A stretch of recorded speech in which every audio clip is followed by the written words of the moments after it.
Assalamualaikum warahmatullahi wabarakatuh. Alhamdulillah, wassalatu wassalamu ala habibillah Sayyidina Muhammad Rasulillah sallallahu alaihi wasallam. La hawla wa la quwwata illa billah. Rabbana shrah lana sudurana wa yassir lana umurana wahlul 'uqdatam min lisanina yafqahu qawlana. Allahumma arinal haqqa haqqan warzuqna ittiba'ah wa arinal batila batilan warzuqna ijtinabah.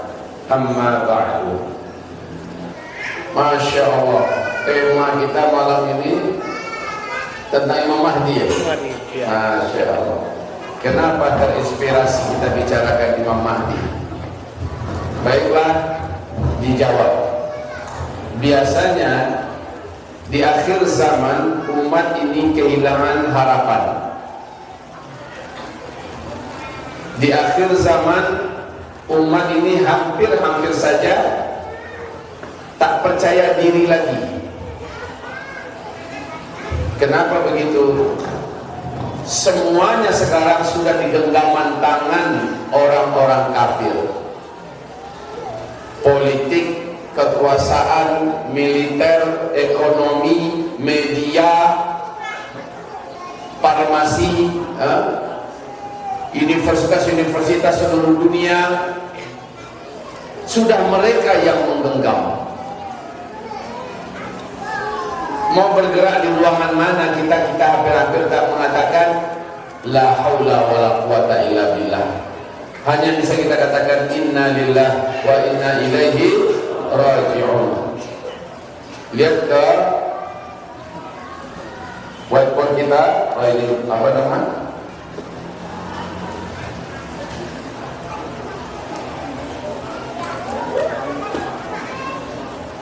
Ya. Oke, perhatikan. Islam ini dari sejak Nabi Muhammad Allah utus, kita sebut dengan sebutan star ya, star. Ya, ini Nabi Muhammad di usia 40 tahun diangkat oleh Allah menjadi Nabi dan Rasul. Sejak Nabi diutus sampai akhir keberadaan umat Islam di muka bumi ini, kita istilahkan dengan sebutan finish, yaitu terjadinya tanda besar kiamat yang ketujuh. Ada yang tahu apa yang terjadi? Angin lembut yang berbau wangi kasturi. Angin ini sejuk, baunya lembut. Anginnya sejuk, lembut, berbau wangi kasturi. Sumbernya dari negeri Yaman. Ternyata angin ini adalah angin kematian. Di peristiwa tanda besar kiamat yang ketujuh ini, serentak seluruh umat Nabi yang ada iman di dadanya, siapapun dia, mau kecil, mau tua, mau muda, laki, perempuan, di mana saja dia berada, walaupun sedang di gua, sedang di atas gunung, sedang di lembah, sedang di pulau, di mana saja angin lembut dari Yaman ini, lembut, sejuk, berbau wangi kasturi, pasti akan sampai kepada umat Nabi yang ada iman itu ya. Ketika dia tersentuh dan terkena oleh angin itu, terhirup olehnya angin lembut dan sejuk ini, di tempat itu, saat itu juga dia langsung tergeletak meninggal dunia.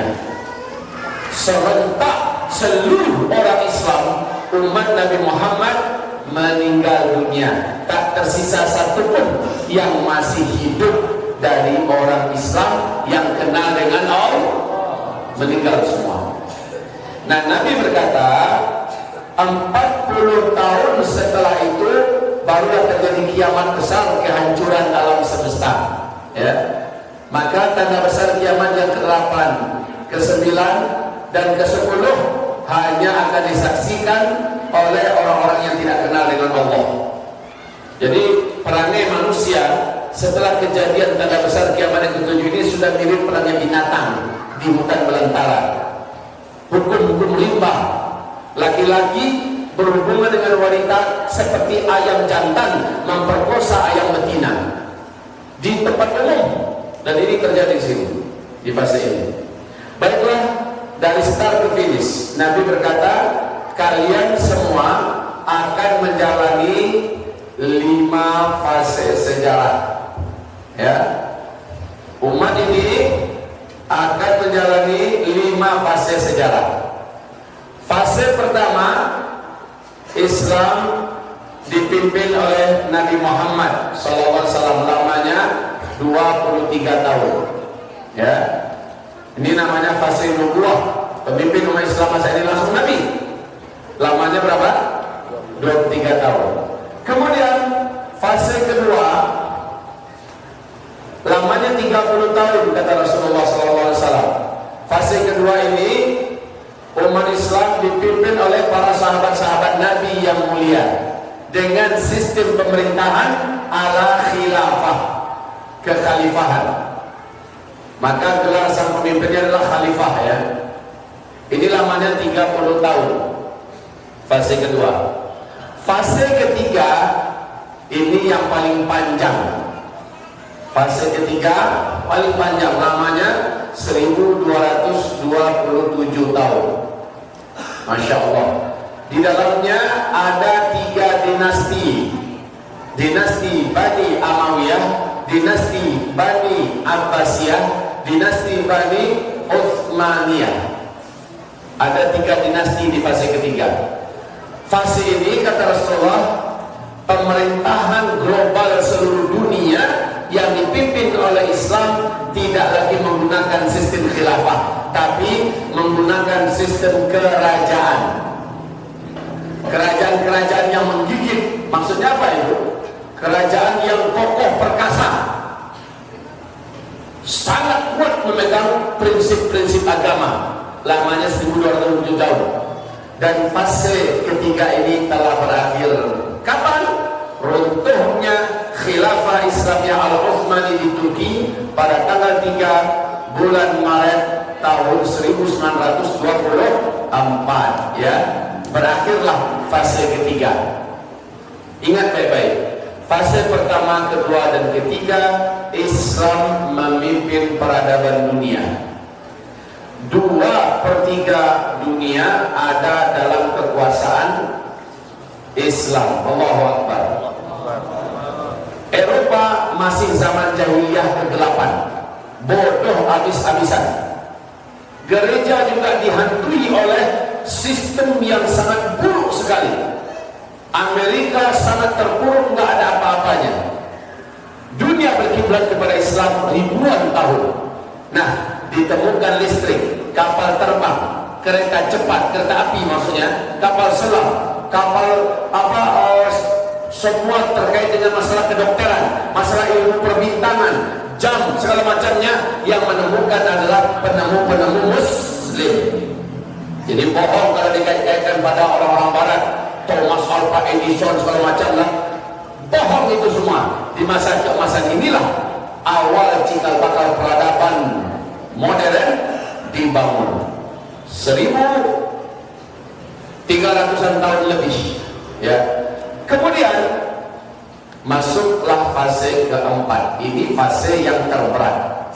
Fase keempat ini umat Islam tidak memimpin dunia.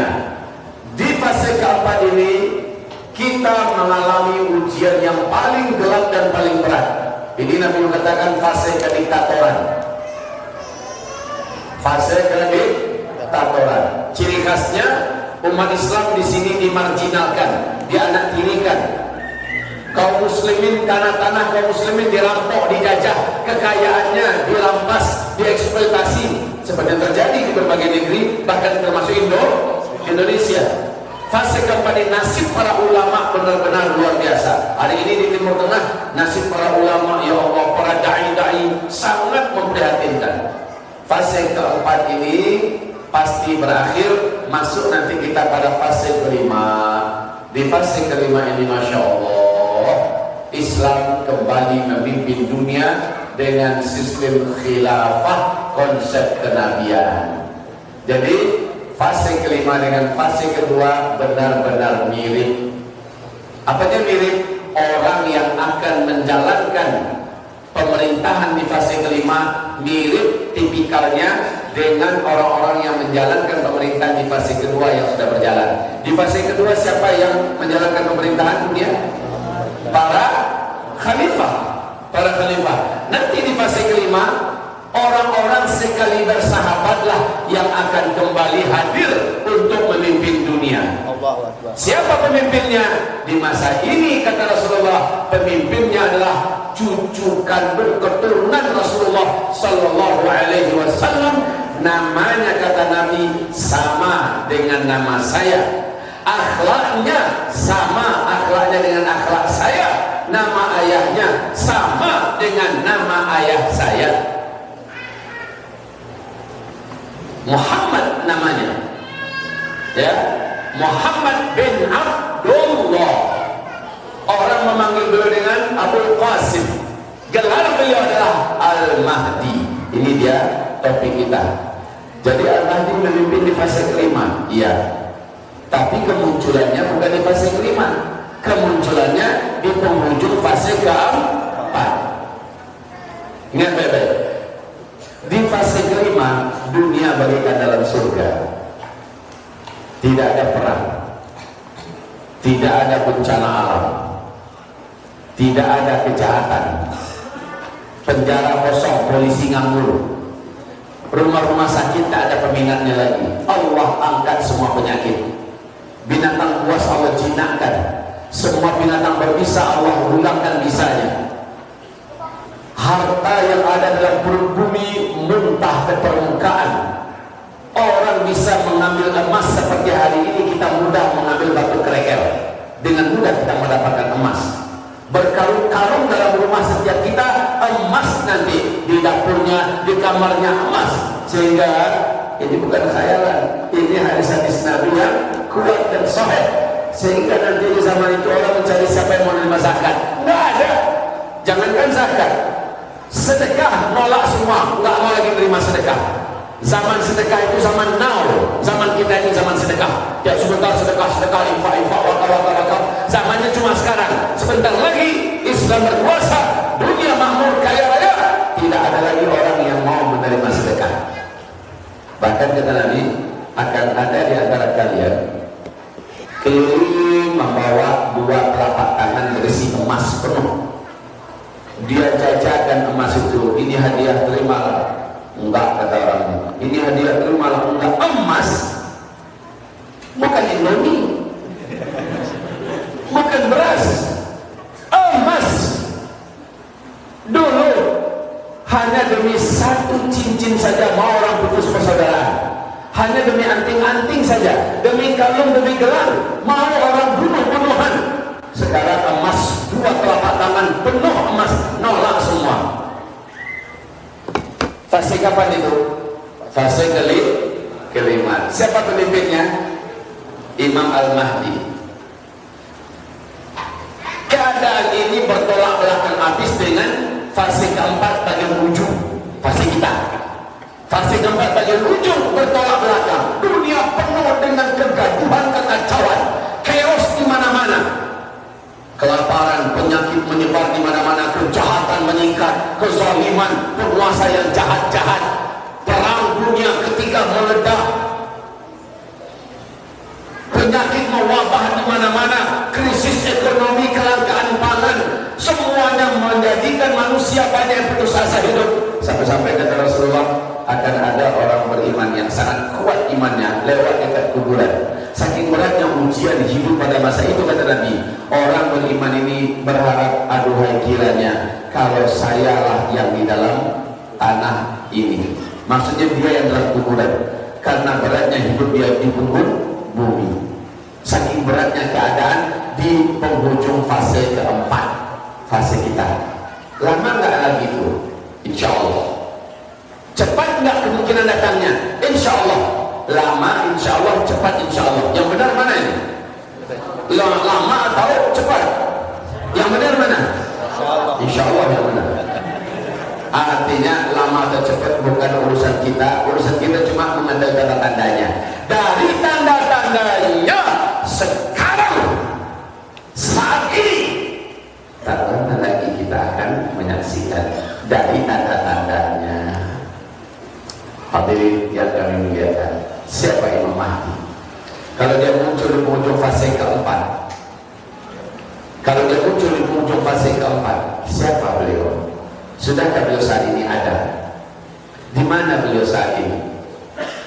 Usia berapa beliau sekarang ini? Kita akan memulai sedikit menceritakan tentang figur Imam Mahdi. Rasul berkata, dia adalah seorang lelaki yang wajahnya beda dengan wajah saya, kata Rasul. Dia dari keturunan kandung saya. Nabi pegang Hasan bin Ali dari cucuku yang ini, sambil megang Hasan bin Ali. Beda ya, karakter Hasan dengan Husain beda. Hasan orangnya sejuk, Hasan orangnya kalem, tenang. Hasan orangnya tidak revolusioner, ya. Tapi Husain pendekar, Husain agresif, Husain revolusioner. Husain seorang yang tangguh, gesit, sigap. Beda dengan Hasan. Hasan lebih kepada keulamaan, Husain lebih kepada kekesatriaan, ya. Dan Nabi pegang kepalanya Hasan. Dari tulang sulbi cucuku ini di akhir zaman akan muncul pemimpin besar dunia. Namanya mirip dengan nama saya, nama ayahnya mirip dengan nama ayah saya, ya.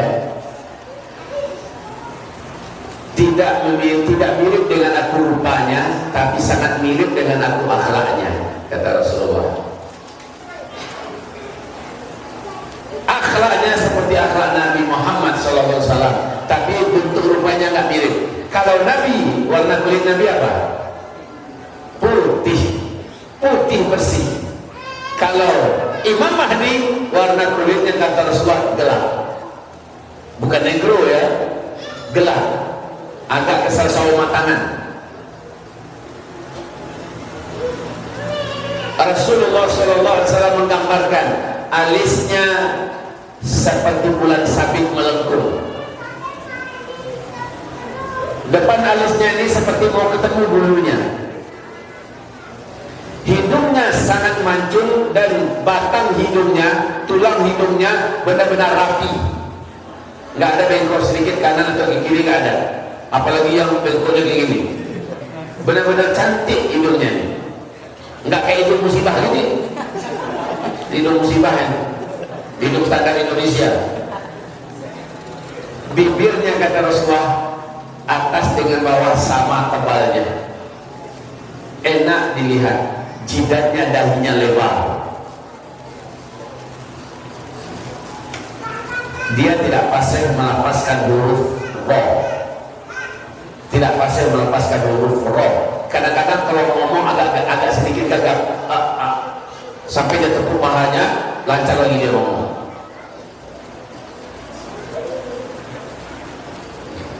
Jangan berharap dia adalah seorang figur yang dokter, pendekar, ahli bela diri. Enggak. Dia orangnya ahli ibadah, akhlaknya agung, soleh, punya ilmu tentang syariat dan agama. Cuma itu yang dia tahu. Dia tidak harap dan tidak rakus sedikit pun tentang kepemimpinan. Mirip dengan kakeknya Hasan bin Ali. Hasan bin Ali, coba lihat.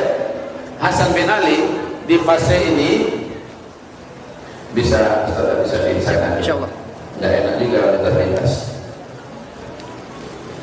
Hasan bin Ali kata Rasulullah di fase kedua. Jadi Abu Bakar, Umar, Utsman, Ali. Kata Rasulullah 30 tahun. Ternyata Ali meninggal baru 29 tahun 6 bulan. Padahal kata Nabi 30 tahun. Maka 6 bulan lagi ternyata umat sepakat Hasan bin Ali yang diangkat menjadi khalifah. Ternyata Hasan bin Ali memang gak minat jadi khalifah. memang gak minat. Dia berpikir keras bagaimana bisa kaum muslimin kembali bersatu. Jadi kaum muslimin saat itu pecah ya. Kaum muslimin yang ada di Madinah dan kaum muslimin yang ada di Syam. Pemimpin di Syam adalah Muawiyah. Udah lama gaduh nih antara kaum muslimin yang ada di Madinah pusatnya dengan kaum muslimin yang ada di Syam, Damaskus, Suriah.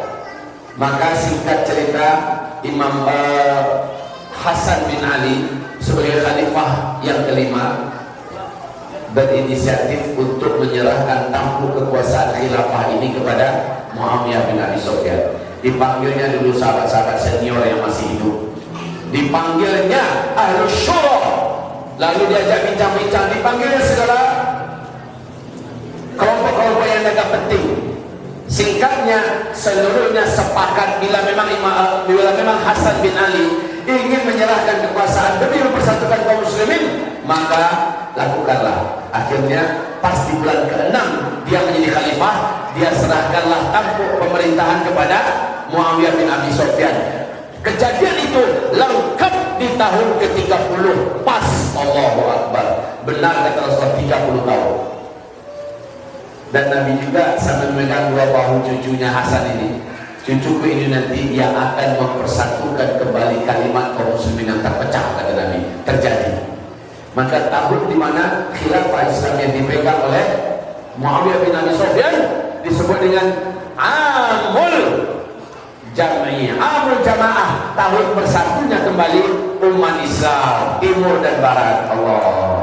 Jadi Hasan bin Ali memang tak selera dengan pemerintahan dan kepemimpinan. Beda dengan Husain ya. Jadi dari keturunan Husain sampai hari kiamat beliau menggelora, penuh semangat, penuh gelora. Habib Rizik Syihab itu dari keturunan Husain bin Ali. Lihat beliau, sinar, ya, luar biasa. Habib Bahar bin Smith, coba lihat. Tapi kalau yang jadi Imam Mahdi nanti kalem. Memang tak minat, bahkan tak membayangkan kalau dirinya lah yang akan menjadi Imam Mahdi. Gitu. Oke, kita lanjut. Jadi beliau ini, kata Rasulullah, tidak terlalu tinggi dan juga tidak rendah. Dadanya bidang, jenggotnya tebal dan panjang sampai ke dada. Perutnya tipis, six-pack. Cantik perutnya, bukan perut-perut zaman now. Ini bulat pet nih. Imam Mahdi ini benar-benar tersembunyi dan bersembunyi. Dia tidak mau popularitas, bahkan dia tidak memperkenalkan dirinya bahwa dia adalah keturunan Sayyidina Muhammad Rasulullah SAW. Betul-betul tak mau keterkenalan sedikit pun. Tapi dia saleh, sangat taat, rajin ibadah, akhlaknya agung sekali. Siapapun yang dekat dengannya akan tahu kalau ini adalah salah satu di antara waliullah. Tapi fisiknya sederhana, bukan fisik seorang atletis, ya. Kemudian ternyata qadarullah, keberadaan beliau akhirnya terendus oleh penguasa dari negeri Suriah sekarang. Rasul mengatakan penguasa saat itu adalah dari kabilah Sufyani. Maka dikirimlah pasukan khusus untuk menangkap figur yang ke depan akan menjadi Imam Mahdi ini, buat dibunuh lebih dulu.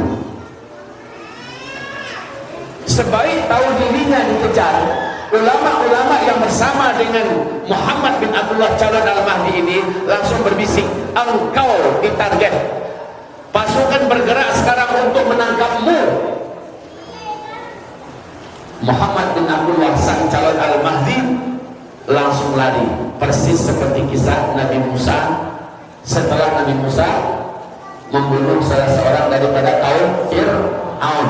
Maka ada orang terdekat, larilah. Pasukan Fir'aun mengejar, membunuhmu untuk membunuhmu. Maka Musa pun lari. Al-Mahdi tanpa membunuh, tapi memang sudah target, ya. Langsung dia dengan bantuan para alim ulama tempatan kota Madinah lari ke Mekah. ketika Imam Mahdi atau Muhammad bin Abdullah sudah lari, kita sebut MBA aja dulu ya, MBA, Muhammad bin Abdullah, nanti baru kita sebut Al-Mahdi setelah jadi bayat. Jadi ketika MBA sedang proses perjalanan ke Mekah, pasukan Sufyani yang sudah mengejar masuk Madinah, diobrak-abriknya Madinah Al-Munawwarah. Semua pintu rumah digedornya, dihancurkan, semua orang diseret ke alun-alun, dipaksa ngaku. Ada nggak lihat orang ini? Diperlihatkan fotonya. Di mana beliau sekarang? Para ulama disiksa, ngaku kalian. Di mana orang ini? Mau dibunuh. Ada akhirnya yang tak tahan kena siksa, akhirnya menyampaikan dia sudah keluar dari Madinah. Kemana? Menuju ke Mekah. Pasukan ini pun mengejar. Saat pasukan ini mengejar, MBA sudah melewati perbatasan Madinah Mekah, sudah hampir masuk kota Mekah. Pasukan yang mengejar sudah sampai di Al-Baidah, persis seperti Fir'aun mengejar Nabi Musa. Imam MBA ini nggak sendirian, dia didampingi oleh beberapa orang-orang dekatnya, ya. Mereka sudah mau masuk lagi ke Masjidil Haram, sementara yang ngejar sudah sampai di Al-Baidah. Apa itu Al-Baidah? Sebuah kota kecil. Di situ lengkap. Ada musola, ada rumah-rumah penduduk, ada warung-warung, toko-toko, ada terminal pemberhentian mobil dan sebagainya. Terjadi gempa, terbelahlah kota Al-Baidah. Satu kota itu masuk ke dalam perut bumi. Orang yang tadi mengejar, rombongan yang tadi mengejar, semuanya masuk ke dalam. Hanya satu orang saja yang Allah sisakan tetap hidup. Setelah mereka tenggelam, yang hidup ini mengabarkan kepada kaumnya, kepada manusia, kami tenggelam di Al-Baidah. Dengan cepat berita menyebar bahwa di Al-Baidah terjadi gempa besar, bumi terbelah, kota masuk ke dalam perut bumi. Pasukan yang mengejar dari Suriah, dari Damaskus, tenggelam semuanya. Satu orang yang masih hidup. Dengan cepat pahamlah para ulama yang sudah ada di Mekah, berarti laki-laki yang dikejar itulah Al-Mahdi. Itu ya, berarti laki-laki yang dikejar itulah dia Al-Mahdi yang kita nanti-nanti. Kaum muslimin seluruh dunia dalam keadaan puncak putus asa, sudah tak ada harapan. Gimana cara kita akan selamat dari krisis ini? Bagaimana kita keluar dari musibah, petaka, tekanan, kezaliman ini? Bagaimana cara kita keluar dari peperangan ini, dari kehancuran ekonomi, dari kelaparan yang mendunia? Bagaimana caranya selamat dari penyakit yang mewabah, pembantaian di mana-mana? Umat manusia sudah hampir putus asa, perang di mana-mana. Pada masa itu perang. Saatnya kita butuh figur yang akan memimpin kita. Ulama-ulama sudah tahu Al-Mahdi lah yang akan mampu mengeluarkan manusia dari petaka besar kehidupan dunia saat itu. Maka mendengar berita bahwa ada pasukan yang mengejar dari Suriah, ada pasukan yang tenggelam di Al-Baidah, dengan cepat para ulama yang nggak sengaja udah ada di Mekah, nggak ada janjian mereka sudah ada di Mekah. Pahamlah mereka, laki-laki yang dikejar itulah dia Al-Mahdi. Syaratnya ada pasukan yang mengejarnya dari Suriah, lalu pasukan itu tenggelam di Al-Baidah, berarti laki-laki yang dikejar adalah Al-Mahdi. Allahu Akbar. Dengan cepat para ulama mengepung Masjidil Haram. Pemuda-pemuda soleh beriman bertakwa mengepung Masjidil Haram. Tak boleh ada yang keluar. Ngapain dikepung? Untuk memeriksa siapa di antara seluruh yang sudah masuk Masjidil Haram Al-Mahdi. MBA ini dicari. Ada seorang laki-laki menyembunyikan wajahnya, nunduk sambil tawaf. Karena ada masuk Mekah harus tawaf dulu, ya, harus tawaf dulu. Laki-laki ini mencoba menyembunyikan dirinya. Dia paham bahwa dirinya akan dijadikan Imam Mahdi, sementara dia nggak mau dan nggak siap. Betul-betul nggak ada sedikit pun ya keinginannya.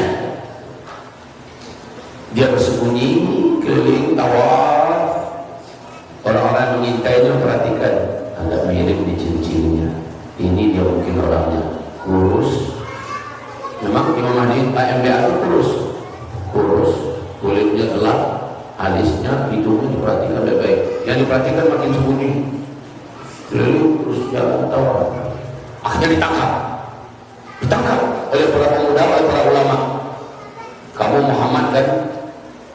Muhammad bin Abdullah, nasab kamu disebutkan sampai kepada Hasan bin Ali, ya kan? Ngaku. Apa kata laki-laki ini? Kalau iya memangnya kenapa? Kamulah Al-Mahdi yang kami nanti-nanti.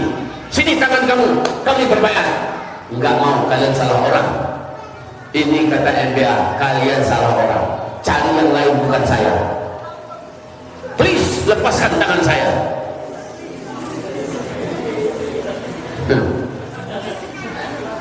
Apa kata para ulama? Tidak, engkau tidak bisa memungkiri, karena memang MBA ini bukan seorang pembohong, apalagi diancam oleh para ulama dengan ancaman yang bukan pakai pukulan, ya pukul nanti kalau ngomong, enggak, bukan gitu.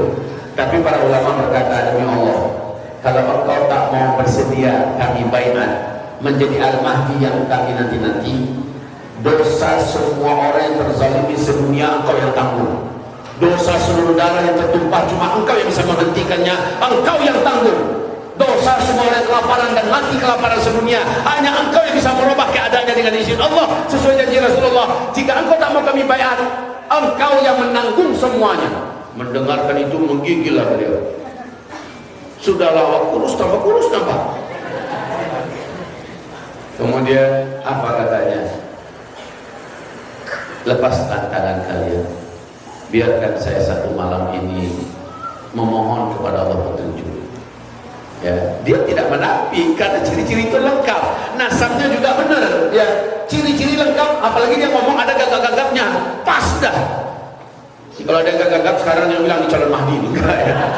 Ya, atau ada ciri-ciri mirip fisiknya sedikit langsung bilang calon Mahdi, enggak. Kalau rambutnya memang hitam, ikal, tebal ya, cantik rambutnya.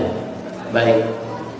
Kemudian hadirin yang saya cintai, biarkan saya satu malam ini bermunajat kepada Allah. Jadi kisahnya agak mirip dengan Nabi Musa nih.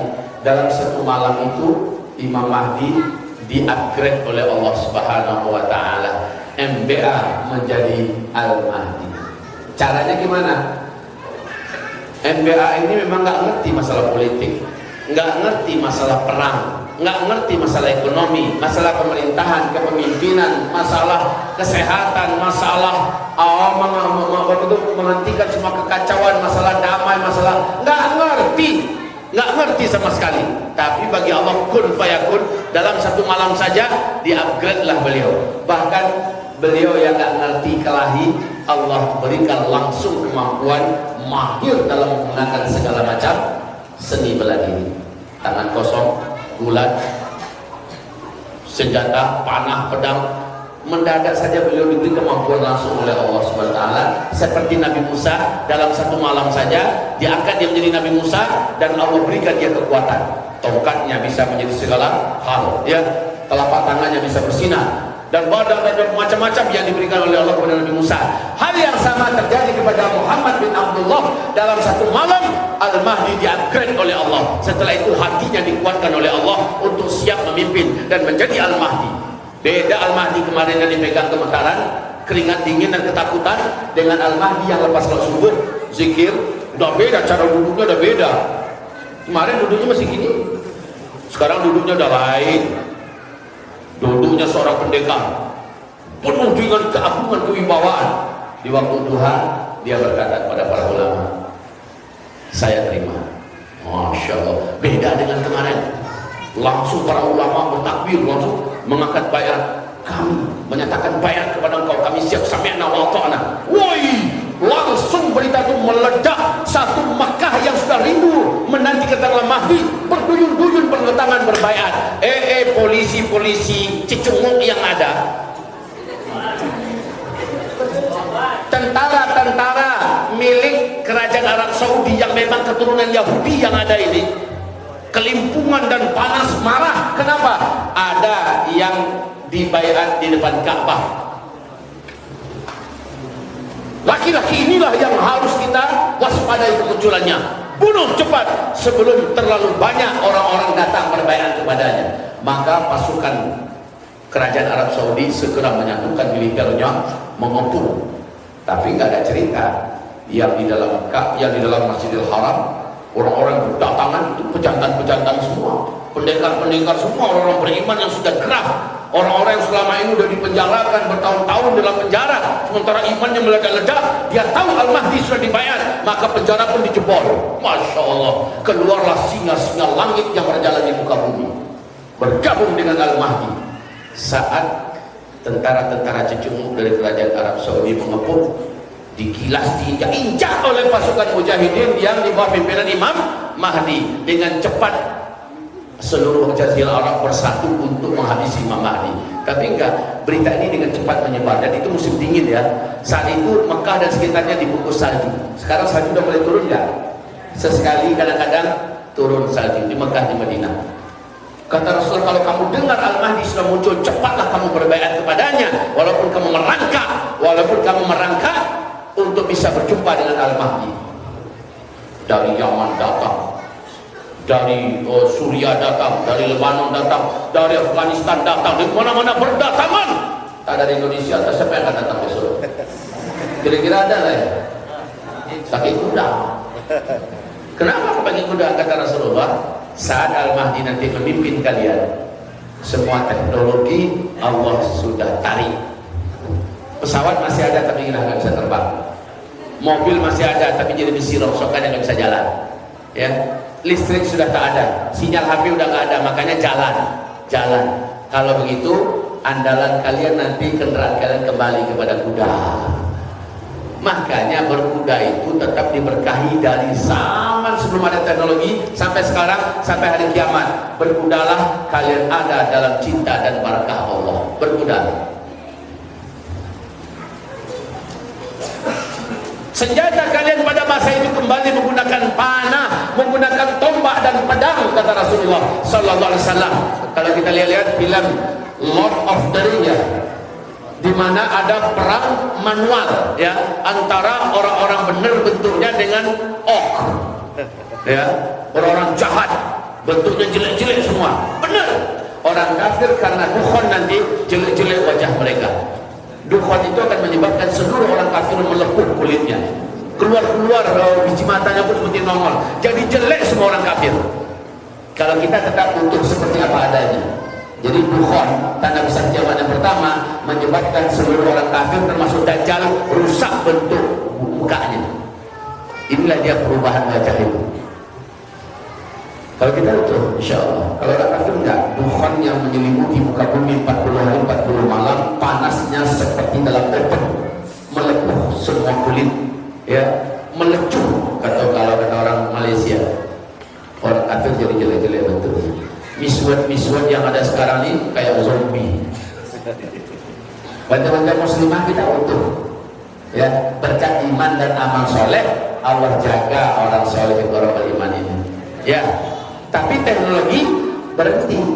Saat itu andalan orang kembali kepada, kata Rasulullah, "Tsumma uttum min haitsu bada'tu, tsumma uttum min haitsu bada'tu, tsumma uttum min haitsu bada'tu." Saat Al-Mahdi nanti muncul, kondisi hidup kalian kembali seperti zaman sekarang, yaitu zaman Nabi maksudnya. Berkuda,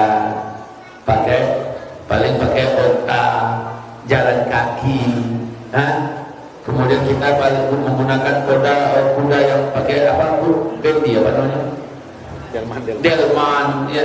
Kembali seperti zaman itu, pedang-pedang yang tersimpan, yang terkubur dikeluarkan lagi. Saya itu Sensei Nagamura, sudah saatnya berkiprah untuk mengajar sebanyak-banyaknya anak muda. Kewalahan beliau besok, sekarang beliau masih mudah didatangi, besok udah susah kalau mau belajar sekarang. Kenapa? Semua orang mengandalkan kemampuan dirinya masing-masing.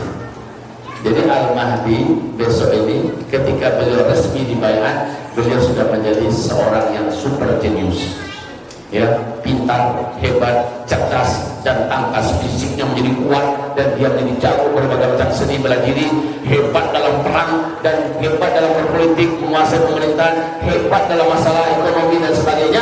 Ditambah orang-orang yang merapat kepadanya, orang hebat-hebat, akhirnya dengan cepat Timur Tengah ditaklukkan oleh Imam Mahdi. Yang pertama sekali ditaklukkan Imam Mahdi adalah Jazirah Arabia. Setelah selesai, kembali Arab Saudi dikembalikan kepada Islam. Penguasa-penguasa kacung yang ada sekarang ini, Muhammad bin Salman, CS dan lain-lain itu semuanya akan hilang.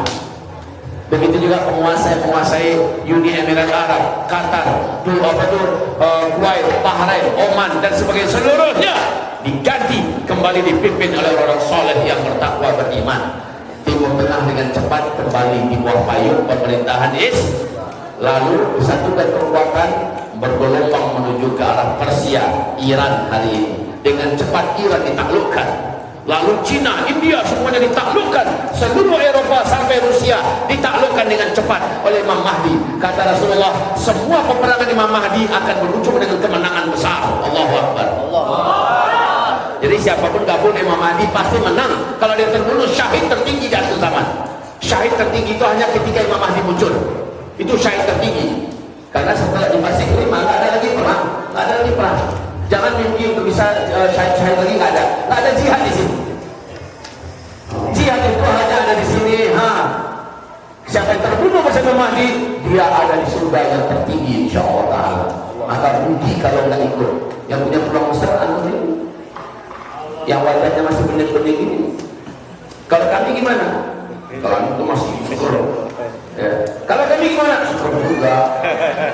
Ya, saya kita masih seger. Ini Buya baru berapa? Insya Allah 3 bulan lagi baru 50 tahun. Nabi memulai perang usianya 54 tahun. Berarti masuk dong. Masuk. Sekarang aja diadu kita berkuda bareng, ayo. Pacu lari, ayo. Antum duluan, aneh dulu. Gitu. Jadi kalau mau masuk menjadi barisan Imam Mahdi ke depan, penuhi syarat-syaratnya. Apa syarat-syaratnya?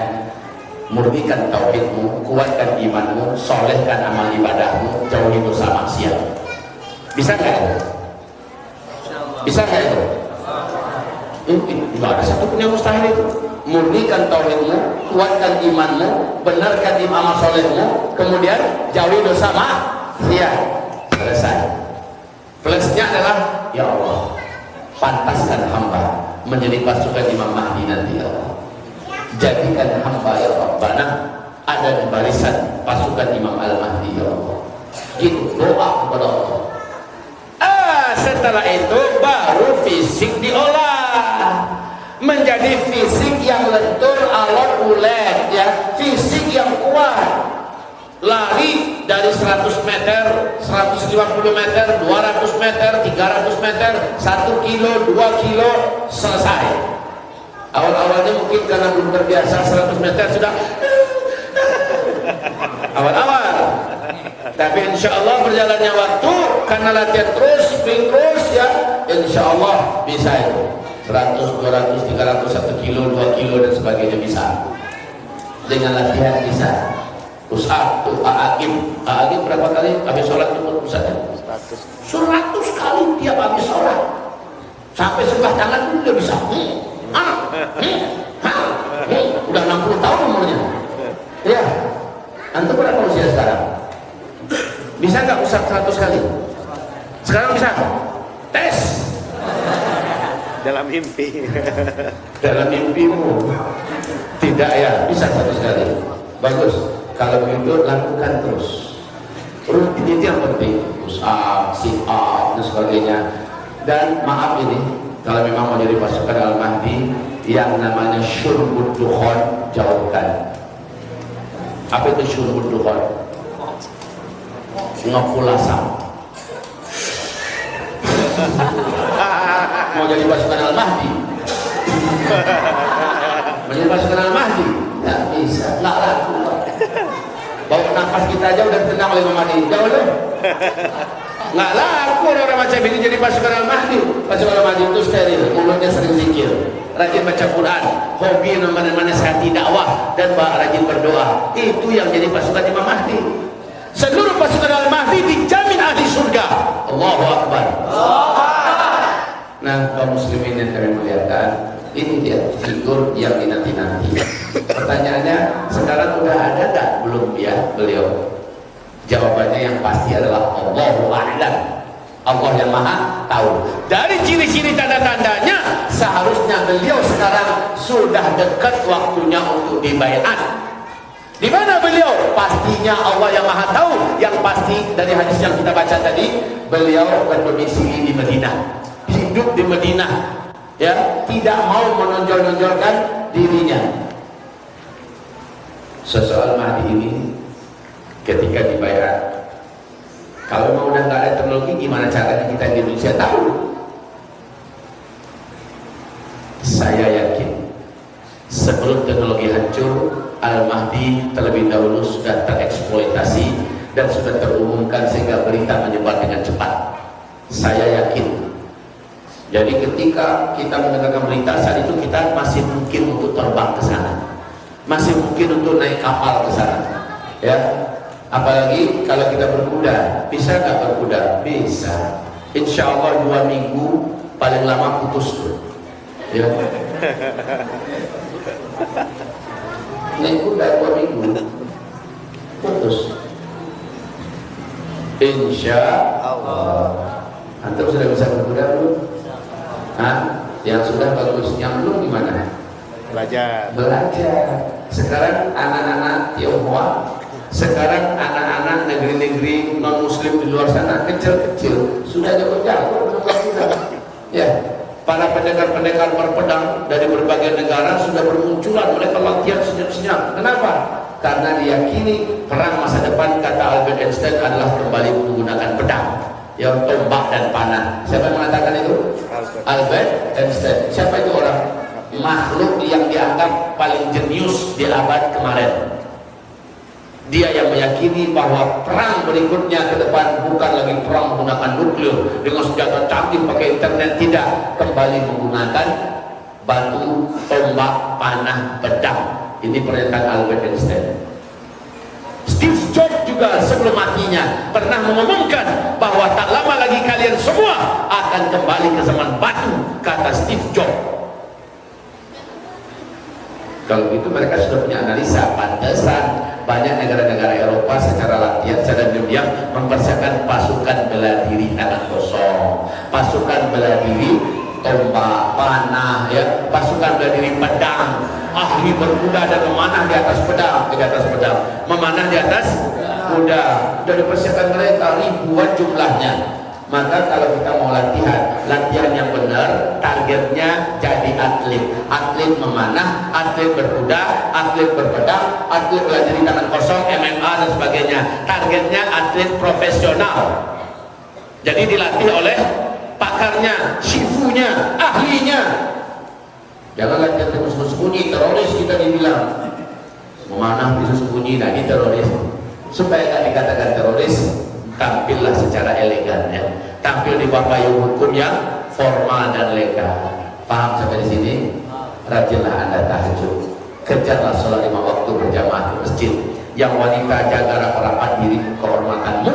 Pastikan engkau ke depan adalah di antara wanita muslimah yang selamat di akhir zaman. Karena wanita yang paling banyak hidup, ketika laki-laki bertumbangan nyawanya terbang di mana-mana, yang paling banyak bertahan hidup adalah wanita. Tapi yang paling banyak murtad dari umat Nabi di akhir zaman, yang paling banyak kafir, wanita, kata Rasulullah sallallahu alaihi wasallam. Makanya dengan ini, sejak kita mendengarkan kajian-kajian ini, yang paling baik adalah persiapkan diri dengan persiapan ilmu, iman, amal soleh, doa yang hebat, sedekah yang kuat dan sebagainya. Doa kepada Allah, jadikan hamba termasuk wanita muslimah yang selamat di akhir zaman, ya Allah. Begitu doa. Kalau di fase kelima, jumlah laki-laki dengan wanita, kata Rasul, 1 laki-laki 50 wanita. Pada mana laki-laki banyak mati di ujung fase ke-4, banyak mati. Kalau yang beriman matinya mati syahid, kalau yang kafir matinya mati sengit. Ya insya Allah kalau orang beriman soleh mati di akhir zaman dalam perang jihad. Tapi kata Rasulullah, nanti penyebab perang terbesar di akhir zaman adalah diturunkannya emas yang sangat besar dari bumi Irak. Karena guncangan dan gempa, emas ini nongol seperti gunung. Akhirnya seluruh kekuatan di muka bumi mengirim pasukannya perang di Irak, kata Rasulullah. Setiap 100 orang yang berperang di Irak demi memperebutkan gunung emas itu, kata Rasulullah SAW, 99-nya tewas terbunuh di sana. cuma satu yang hidup. Seluruh mereka berharap semoga satu orang yang hidup itu sayalah orangnya. Dia orang Amerika. Dengar dong ceramahnya dari awal tadi. Seluruh orang sedunia dengan penuh nafsu, dengan penuh ketamakan bisa mendapatkan emas itu. Setiap negara mengirimkan tentara-tentaranya perang di Irak. Setiap 100 orang yang berperang, yang perang itu laki-laki itu perempuan. Laki-laki, setiap negara mengirim pasukannya ke Irak memperebutkan gunung emas itu. Setiap 100 orang laki-laki, 99 mati terbunuh, cuma satu yang hidup. Setiap mereka berkata, semoga satu orang yang hidup sayalah orangnya. Di hadis yang lain Nabi berkata, kamu jangan dihidupkan perang ke negeri Irak saat emasnya muncul, karena emas itu akan jatuh ke tangan kita pada akhirnya nanti. Saat Mahdi memimpin, semua emas itu akan diberikan pada kita. Nanti antum boleh nanti ke gudang emas, tinggal ngambil emas berapa mau, masukkan ke pulang. Benar loh, itu ada hadisnya. Tinggal masukkan emas, pergi ke dalam Malik, ambil emasnya. Berapa mau? Berapa mau? Pakai gerobak silakan. Bukan. Jadi jangan ikut-ikutan berperang saat gunung emas muncul dari berbumi Irak. Kapan emasnya muncul? Saat tak lama setelah sungai Efrat di Irak mengering. 2013 resmi sungai Efrat sampai hari ini telah mengering di Efrat. Dan George Bush telah mengumumkan satelit Amerika menemukan potensi emas yang sangat besar dalam bumi Irak. Dengan goncangan gempa yang hebat, emas ini akan muncul seperti kutil, nongol dia.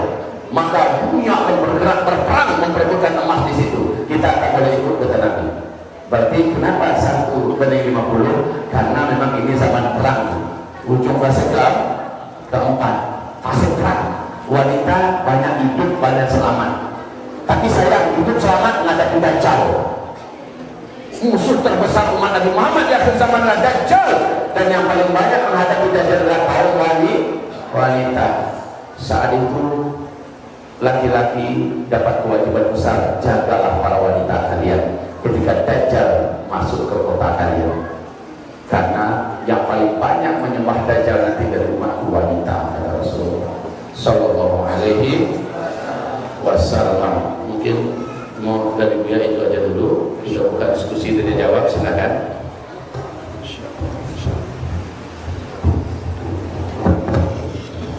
Masya Allah, luar biasa ya.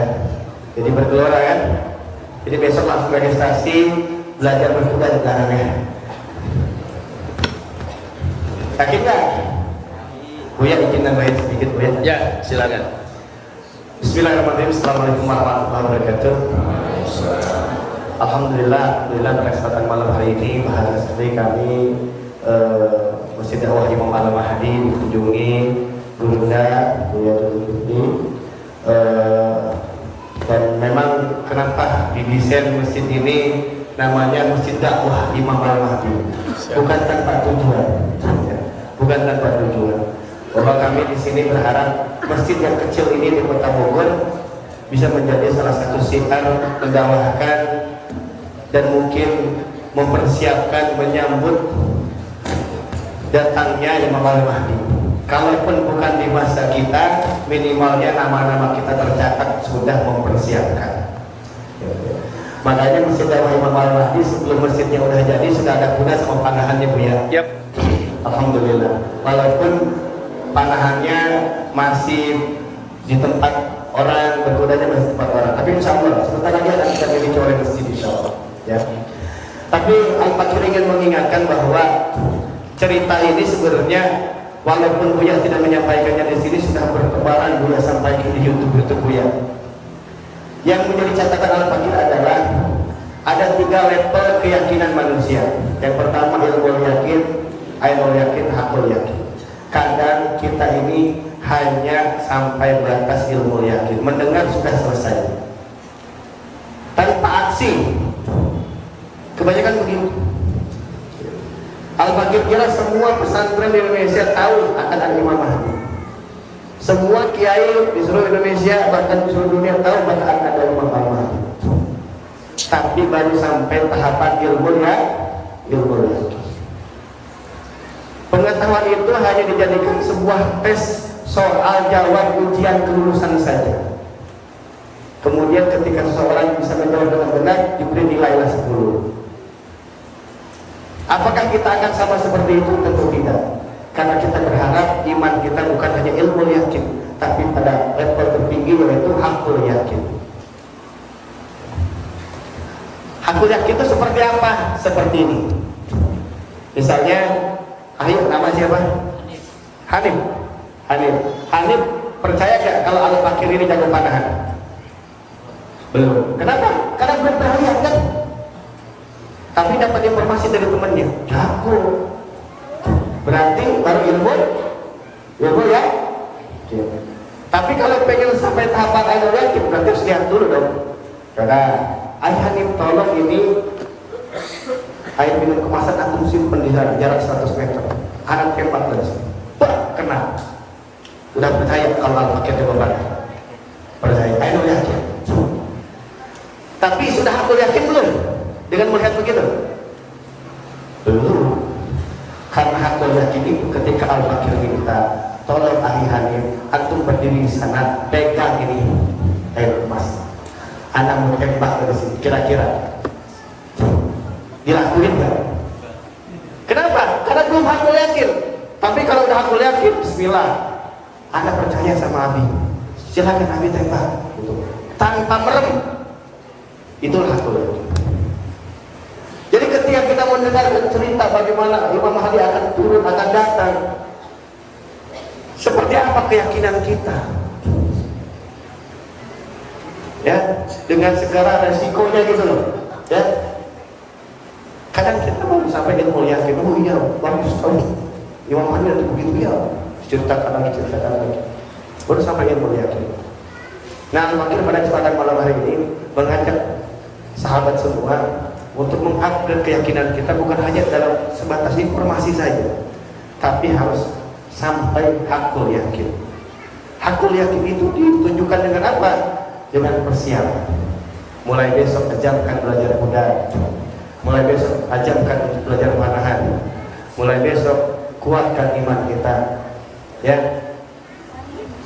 Dan bentuk dakwah kami di sini salah satunya membangun masjid dakwah Imam Mahdi ini, gitu ya. Dengan ada kuda, ada panahan, ya, insya Allah. Jadi mungkin begitu teman-teman semua. Selanjutnya akan ada sesi tanya jawab antara jamaah dengan buya kita semua, dengan guru kita semua. Mungkin pertama akan dibuka 3 sesi dulu, ya, 3 orang bertanya. Silahkan dari Ikhwan dulu mungkin. Oke, silahkan yang mau bertanya angkat tangannya. 1, 2, 3, cuk. 1, 2, mana? 2 ini. 3, itu ya. Nanti setelahnya banyak. Nanti banyak ya. Silakan panitia mungkin dibantu atau cukup dengan berdiri, kenalkan nama dan sampaikan pertanyaannya. Ya, berdiri. Langsung ya, to the point aja. To the point saja. Assalamualaikum warahmatullahi wabarakatuh. Perkenalkan, nama saya Nova. Mau bertanya, nanti kan ketika Dajjal muncul kan nanti kan wanita kan banyak yang menyembah Dajjal ya. Kita sebagai seorang laki-laki untuk menjaga wanita dari Dajjal itu, apakah kita nanti ketemu Dajjal itu melawan atau menghindar? Sekian, terima kasih. Assalamualaikum warahmatullahi wabarakatuh. Waalaikumsalam warahmatullahi wabarakatuh. Baik, Dajjal tidak akan bisa dilawan. Sekuat apapun, sesakti apapun Anda akan mampu melawan Dajjal. Anda punya nuklir, Anda punya teknologi yang super duper, ya, Anda akan bisa melawan Dajjal. Dajjal sungguh sangat kuat. Dajjal didampingi secara totalitas oleh iblis. Seluruh setan dengan segala kekuatannya sedunia bersatu dengan Dajjal. Bagaimana Anda akan melawan Dajjal? Yang diperintahkan Nabi, kalau kamu dengar Dajjal masuk ke kotamu, lari cepat. Yang diperintahkan Nabi, lari. Kemana larinya? Bukan ke masjid, bukan ke gorong-gorong, sembunyi di dalam rumah. Tutup jendela, tutup pintu-pintu, kunci rapat-rapat, dan pastikan wanita-wanita kamu sudah dalam rumah, kata Rasul. Ikat kaki-kaki mereka. Kenapa diikat kaki-kaki mereka? Karena ketika Dajjal merapat masuk ke suatu kota, seluruh kaki tangannya dari kalangan setan-setan dan jin langsung menyerbu dan menyerang manusia yang ada.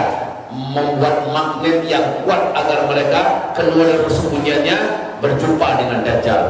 Kata Rasulullah, siapa yang berjumpa dengan Dajjal dia akan pasti kafir kepada Allah, dia pasti akan sujud menyembah Dajjal. Makanya Nabi haramkan umatnya jangan muncul temui Dajjal, jangan, kata Rasul. Akan ada nanti seorang lelaki yang sangat percaya diri, imannya sudah sangat kuat, dan dia yakin dia bisa mendebat Dajjal, dia yakin dia tidak akan murtad. Ketika dia keluar dari persembunyiannya, jumpa dengan Dajjal, satu kali lihat saja, Dajjal melihat kepadanya, hilang langsung imannya, menguap langsung imannya, dan dia langsung sujud menyembah Dajjal. Kafirlah dia. Ketika Dajjal keluar dari kotanya, dia tetap kafir sampai dia mati. Jadi nggak ada cerita melawan Dajjal, jangan mimpi ya. Satu-satunya yang bisa melawan Dajjal hanya tanda besar kiamat yang ketiga, yaitu Allah turunkan Nabi Isa alaihissalam. Hanya Isa yang diberi Allah kekuatan 2 kali lipat Dajjal. Di tangan Isa lah Dajjal mati terbunuh. Nabi Isa. Umar bin Khattab saja pernah menawarkan diri kepada Rasulullah karena dia yakin Tamim ada, karena dia yakin siapa namanya?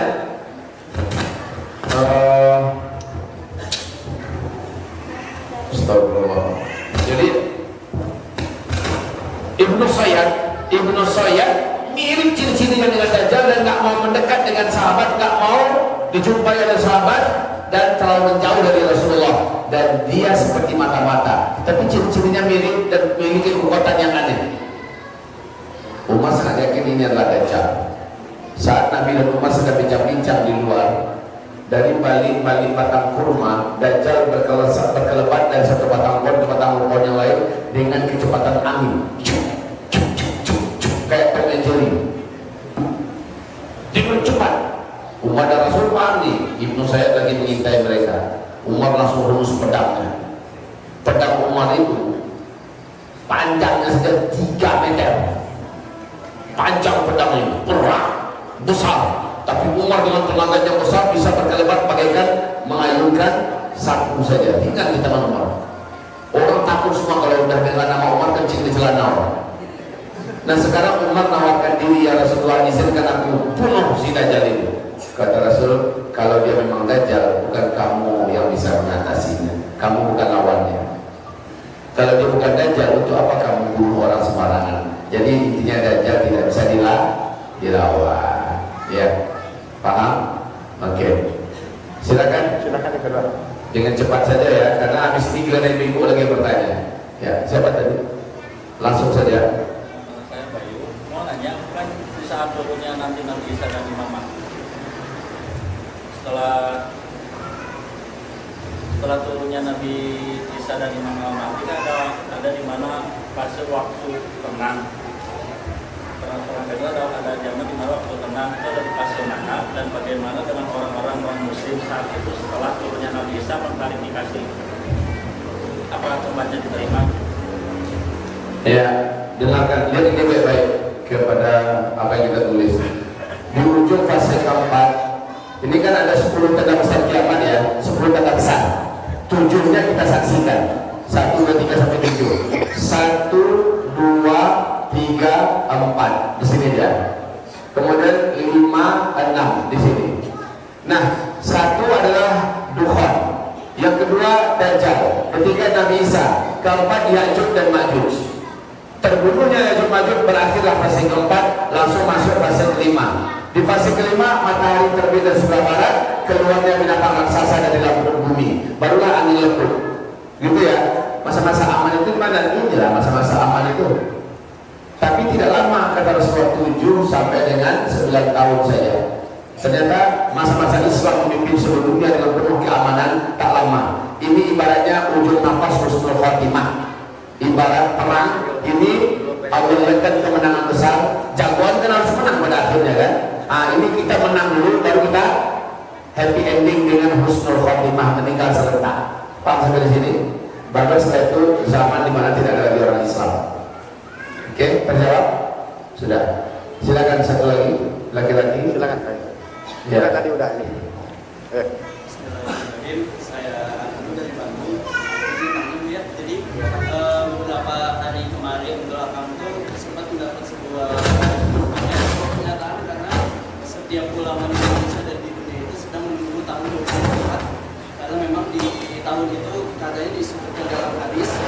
entah betul atau tidaknya, maka saya ingin bertanya untuk kejelasan atau kebenarannya menurut saya. Karena di setiap penghujung 100 tahun itu seseorang al-mujahid itu akan datang di tengah-tengah kita dan itu akan membangkitkan umat kita. Nah, apakah ini hadisnya sahih dan ada kaitannya dengan kasus ini? Mohon jawabannya. Baik, saya tahu ustadz-ustadz mana yang menyampaikan materi itu.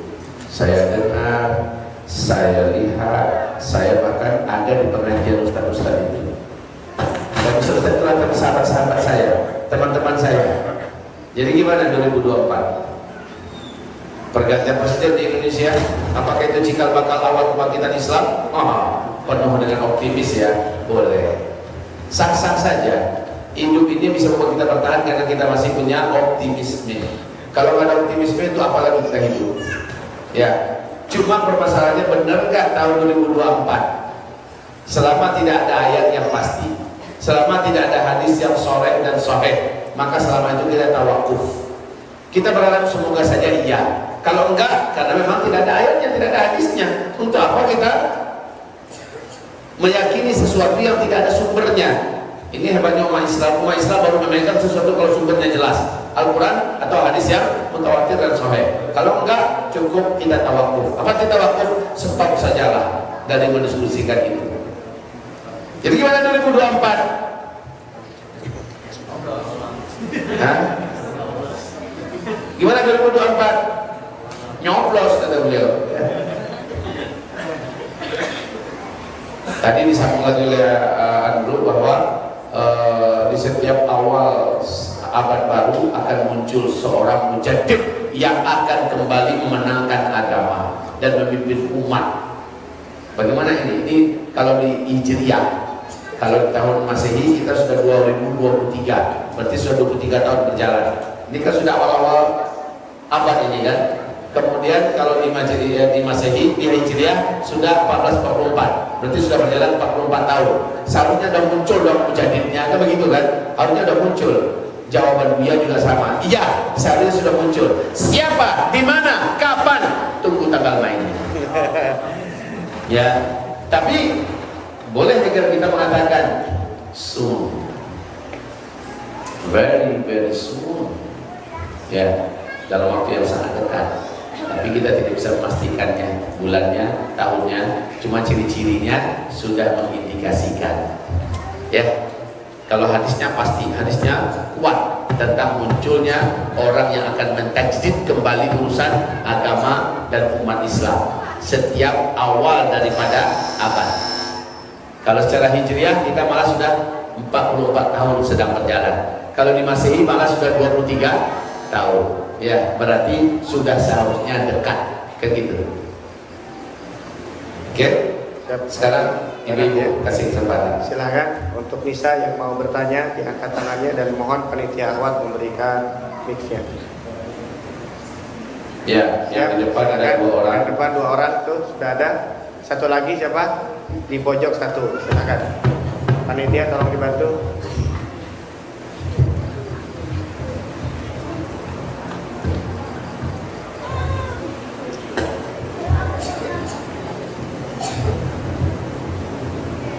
Bismillahirrahmanirrahim. Assalamualaikum warahmatullahi wabarakatuh. Saya Vera. Tadi mengenai hubungan khilafah kan 1924 dan khilafah Utsmani dengan 100 tahun kemudian ada perubahan jadi berarti perkiraan 2024. Imam Al-Mahdi sudah muncul apa gimana ya? Terus ada korelasinya dengan lahirnya Imam Mahdi itu ditandai dengan 2 gerhana dalam satu tahun Ramadan. Jadi itu terjadi tahun 81-82 bermakna Imam Al-Mahdi itu sebentar lagi mendekati usia 40 tahun. Kalau bicara masalah Imam Al-Mahdi itu kan dia itu satu zaman dengan Duhon, Dajjal, Yajuj Majuj. Berarti sebentar lagi Duhon akan ada. sebentar lagi itu ya. Terus otomatis kan orang banyak yang nggak siap, banyak yang mati kelaparan, itu bagaimana Ustaz? Ya, baik. Apa ada? Terima kasih. Maksudnya apa ada kesempatan untuk yang belum siap di sini? Oke, udah dipahami, cukup, udah dipahami. Baik, udah dekat ya? Udah dekat apa masih lama? Kalau melihat daripada geliat keadaan dunia sekarang dan kemudian dibaca di hadis Nabi, seharusnya tanda-tandanya hampir terpenuhi semuanya sekarang, kan gitu ya. Cuma kapannya kita tidak boleh menetapkan selama tidak ada dalil yang menunjukkan ketetapan waktu tersebut. Paham? Yang pertama. Yang kedua, kalau memang sudah dekat, maka berarti kan yang pertama dukhon. Setelah dukhon, dajjal. Setelah dajjal, turun Nabi Isa. Baru setelah Nabi Isa, baru Ya'juj dan Ma'juj. Nah, Imam Mahdi lebih duluan sebelum dukhon. Imam Mahdi terlebih dahulu sebelum dukhon. Setelah dukhon baru dajjal. Imam Mahdi dikepung oleh dajjal. Imam Mahdi tak sanggup melawan dajjal. Coba bayangkan, sehebat itu Imam Mahdi tidak sanggup dan tak berdaya, bahkan akan dibunuh oleh dajjal.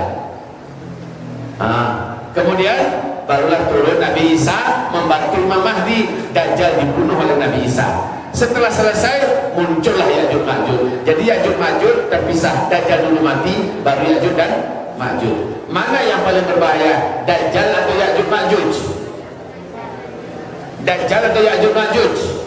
Ya'juj Ma'juj kata Rasulullah jumlahnya banyak, Dajjal cuma satu. Ya'juj Ma'juj kata Rasulullah setiap 1000 orang manusia 999-nya Ya'juj Ma'juj satu kalian. Dan mereka beringas, puas, brutal. Hobinya cuma membunuh, menumpahkan darah, menebangkan nyawa. Tak peduli laki wanita, tua muda, anak kecil, dan tak peduli. Pokoknya manusia di luar ras mereka pantai. Mana yang lebih bahaya, Dajjal atau Ya'juj Ma'juj? Ya'juj Ma'juj apa Dajjal? Kenapa Ya'juj Ma'juj? Inilah kalau nggak ngaji. Tapi syukurnya ngaji sekarang. Ya, kami kasih tahu ya, kata Rasulullah, sejak Adam diciptakan sampai hari kiamat tidak ada bahaya yang lebih besar melebihi bahaya Dajjal, kata Rasulullah. Kenapa? Ya'juj Ma'juj tidak ditolong oleh iblis dan seluruh setan sedunia. Dajjal ditolong. Secara pribadi dia pun sudah kokoh, kesaktiannya sudah luar biasa. Ditambah iblis pun merapat. Iblis itu cuma yang bisa melawannya cuma malaikat. Nah, iblis sekuat itu gabung dengan Dajjal. Setan seluruh dunia, mau setan ifritnya segala macamnya, gabung dengan Dajjal karena diinstruksikan oleh iblis. Bayangkan kemampuan Dajjal. Ya'juj Ma'juj sekali bunuh oleh Dajjal, mampu semua itu. Saking hebatnya Dajjal. Jadi Dajjal lebih berbahaya. Satu lagi, Dajjal mampu merubah langit dengan tangannya. Dajjal mampu merubah bumi dengan tangannya. Dajjal menghidupkan yang sudah mati, bangkit semuanya. Tapi kata Nabi, semua yang bangkit itu adalah setan. Yang menjelma adalah bentuk orang yang dulu pernah hidup dan mati dikuburkan di sana. Bukan sebenarnya orang mati. Itu adalah sihir yang dibantu oleh setan. Tapi setidaknya teknologi apapun tidak akan bisa menandingi kemampuan Dajjal. Dan Dajjal targetnya iman. Sementara ada Ya'juj Ma'juj targetnya cuma nyawa. Dibunuh kita masuk surga. Benar tidak? Tapi kalau Dajjal, ketemu Dajjal masuk neraka kita kekal. Mana yang lebih bagus? Mana yang lebih bagus? Nggak ada yang bagus. Tapi mana yang lebih berbahaya? Baru benar. Yang lebih berbahaya Dajjal. Kalau dikatakan mendingan ketemu Ya'juj Ma'juj ketemu dengan Dajjal. Mudah-mudahan nggak ketemu sama sekali. Iya. Oke. Baik, silakan di sebelahnya. Yang kedua, silakan. Bismillahirrahmanirrahim. Assalamualaikum warahmatullahi wabarakatuh. Waalaikumsalam. Saya mau bertanya. Kebetulan saya tadi hijrah dari Bekasi ke Bogor dan alhamdulillah Allah mengiringi saya berada di karena sebelum ke Bogor ini saya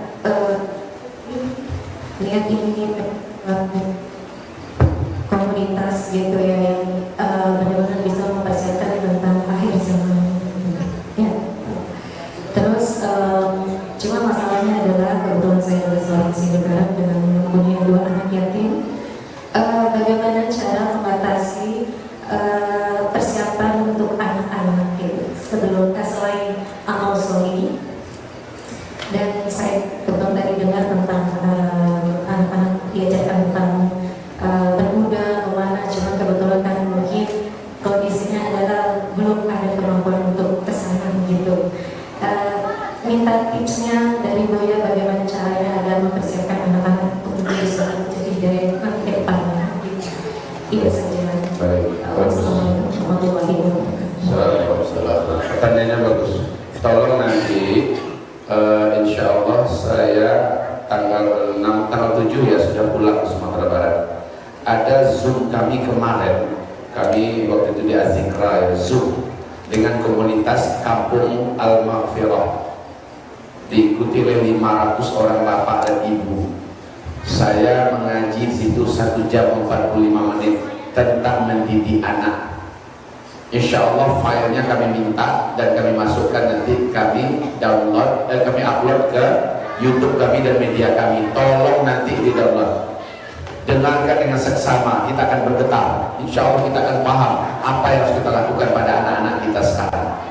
Ya, kalau saya ulang sekarang nggak cukup waktunya. Jadi 1 minggu setelah ini buka di YouTube kami agar semua ibu-ibu dan bapak bisa menyimak kajian yang hanya 1 jam 45 menit, tapi ini insya Allah akan merubah peradaban. Ini akan insya Allah akan merubah nasib anak-anak bapak ibu, bahkan akan merubah nasib bapak ibu dunia akhirat insya Allah. Tolong dengarkan kajian itu nanti ya Bu ya. Baik, barakallahu fiiki. Di Uzma Media TV Channel, Uzma Media TV Channel, beli paket dulu. 1 jam soalnya. 1 jam 45 menit. Kalau enggak numpang di wifi tetangga atau di hotspot teman. Di masjid ini ada Bu ya? Ada, oh masya Allah. Gratis. Ini Masjid Munzalan berarti. Masjid Munzalan, Masjid Ismu Yahya, Masjid Al Falah Sragen, Masjid Jogokarian Yogyakarta. Wifi 24 jam. Anak-anak muda itu silakan merapat. Ya, lebih bagus dia di masjid. Walaupun dia melihat film porno nggak boleh ya, tapi sebenarnya mengakses dan semacamnya itu lebih baik daripada di luar ketemu sama kawan yang jahat. Lebih bagus di masjid. Oke, baiklah. Satu lagi Bu ya. Ya. Silakan. Ya, terima kasih atas kesempatannya Buya. Mau bertanya, kemarin di sekitar beberapa hari Ramadan ada fenomena yang saya melihat laporannya itu dari ujung Sumatera sampai ke timurnya Indonesia, menyaksikan ada bintang yang bergandengan dengan bulan gitu ya. Nah, di satu kesempatan saya melihat itu dan backsoundnya itu adalah suara Buya gitu, dakwahnya Buya yang mengatakan kita sama-sama pernah dengar mungkin ya, ada satu tanda akhir zaman datangnya. Munculnya Imam Mahdi itu juga dibandingkan kedatangan komet, bintang berekor, dan itu datangnya di bulan Ramadan. Nah, yang ditanyakan bagaimana, apakah Buya sendiri sependapat dengan itu?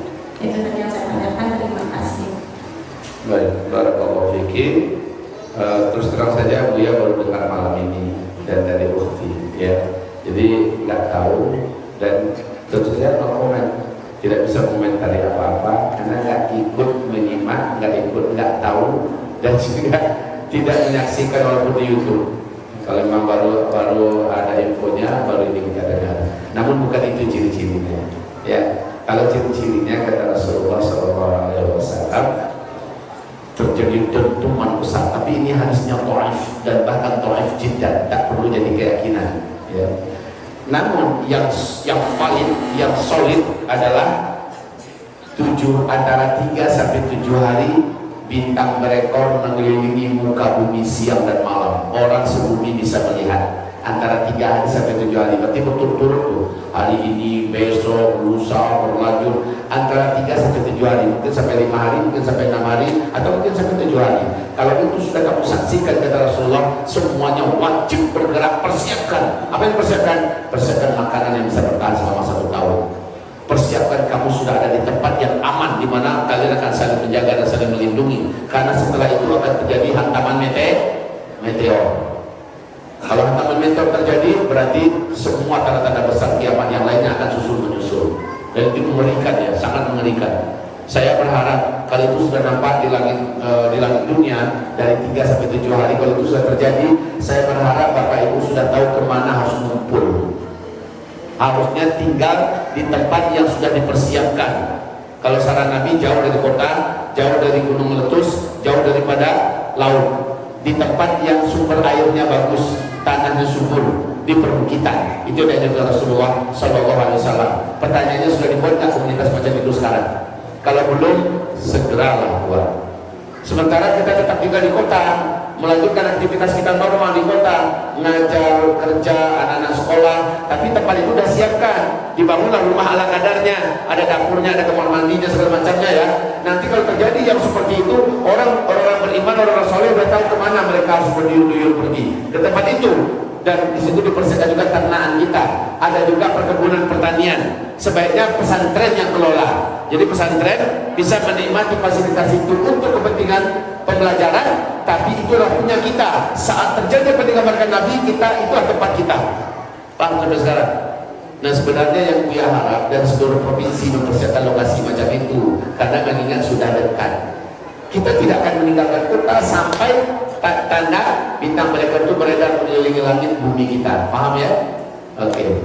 Sekarang belum berarti. Ya, cukup ya. Cukup, Masya Allah. Masya Allah, luar biasa itu. Tapi mungkin Buya mempersiapkan juga di Pak Buya, Insya Allah. Saya sudah mempersiapkan dan saya persilahkan kalau ada yang ingin bergabung. Lokasi kita dengan izin Allah indah sekali, cantik sekali, jauh dari gunung meletus, jauh dari laut, jauh dari kota. Tanahnya subur, daerah perbukitan, airnya banyak. Masya Allah ya, sangat indah. Dan untuk lokasi macam itu setiap provinsi ada. Dan beliau sudah menyampaikan, setiap provinsi ayo persiapkan. Jangan jadikan ini sebagai lahan bisnis, tapi lahan penyelamatan iman di akhir zaman. Penyelamatan iman, keluarga, harta, agama, dan lingkungan.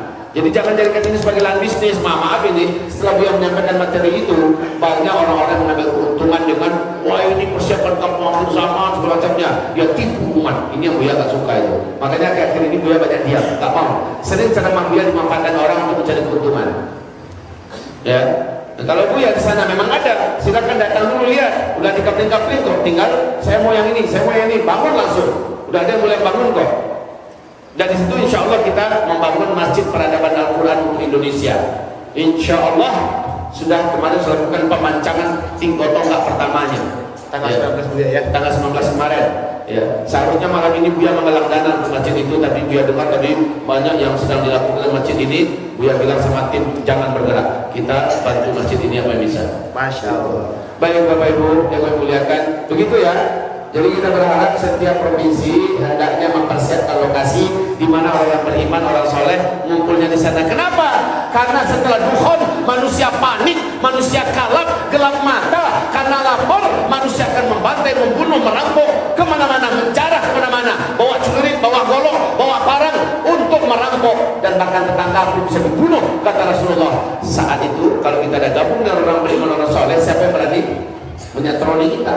Kita saling melindungi, orang-orang soleh saling menjaga. Mana ada orang beriman akan menjarah orang beriman lainnya? Enggak mungkin. Orang di luar mikir 1000 kali, itu komunitas orang-orang soleh semua, mereka pasti kompak. Ya ternyata benar.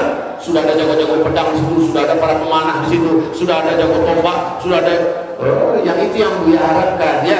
Jadi sekarang seharusnya setiap provinsi minimal 1 titik sudah mempersiapkan lokasi. Dan itu sebenarnya nggak cukup, harus ada beberapa titik dan harus ada ulama situ dan masjid, gitu ya. Barakallahu fikum.